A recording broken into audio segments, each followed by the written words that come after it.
It'll again happen on June 21st, and this coming June 21st is significant for the world, because this is the day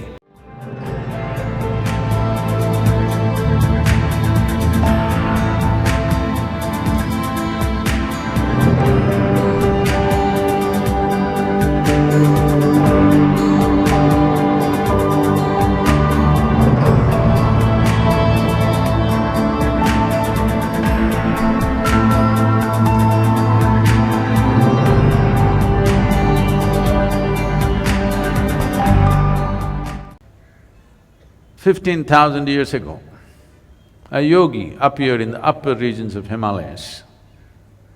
Nobody knew where he came from, his antecedents were completely unknown.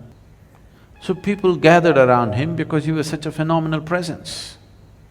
A large group of people gathered like this. They expected him to say something, do something. He did nothing, he said nothing, simply he sat. If I simply sat here for 2 hours, I can imagine, within 15 minutes, those people in the last few rows, and they will slowly, still there's time for the cinema, let's go. If I said nothing for 2 hours, 90% of the people will be gone. If I said nothing for 6 hours, only a few hardcore ones will hang on, rest are all gone. Same happened to him. He said nothing, did nothing, simply sat still. Not for a day, not for a week, for months on end, he simply sat still. Everybody was expecting a miracle, nothing happened, he just sat. But they were missing a most fundamental miracle, because the nature of your body is such right now, you're well attended to.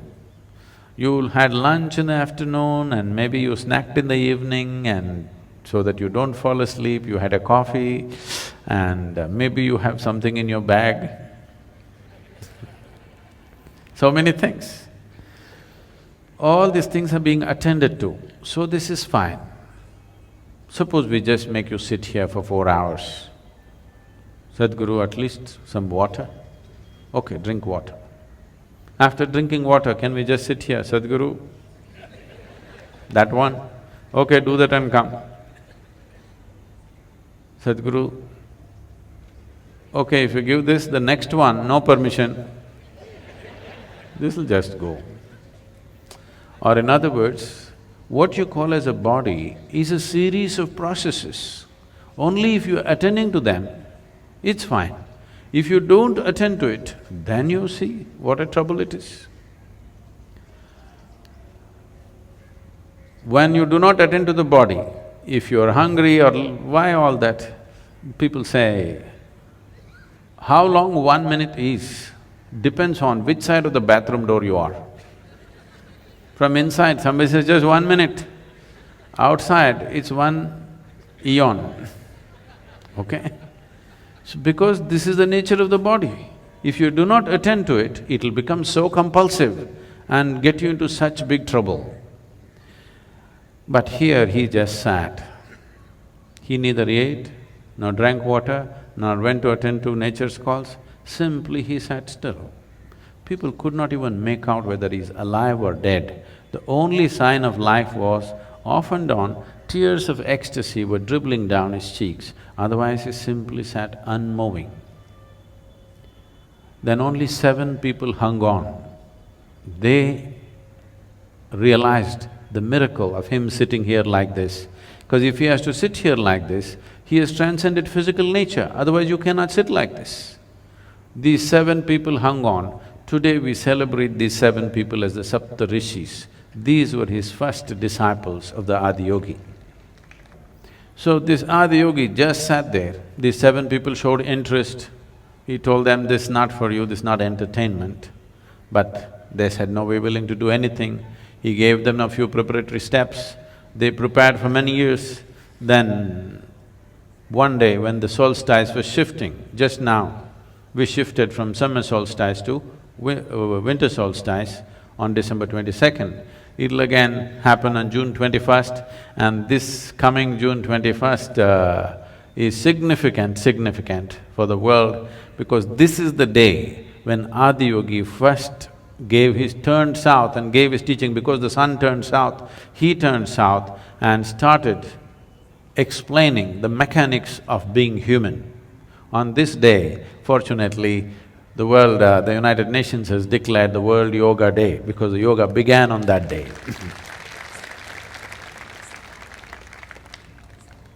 This incredible process of exploring the human mechanics went into the process. This predates all religion. When there was no religion on the planet, 15,000 years ago, he went into the mechanics of what it means to be human. And various aspects happened. He opened up 112 different ways in which a human being can attain to his ultimate nature. And when people asked, especially his wife Parvati asked, why not more? Why only 112?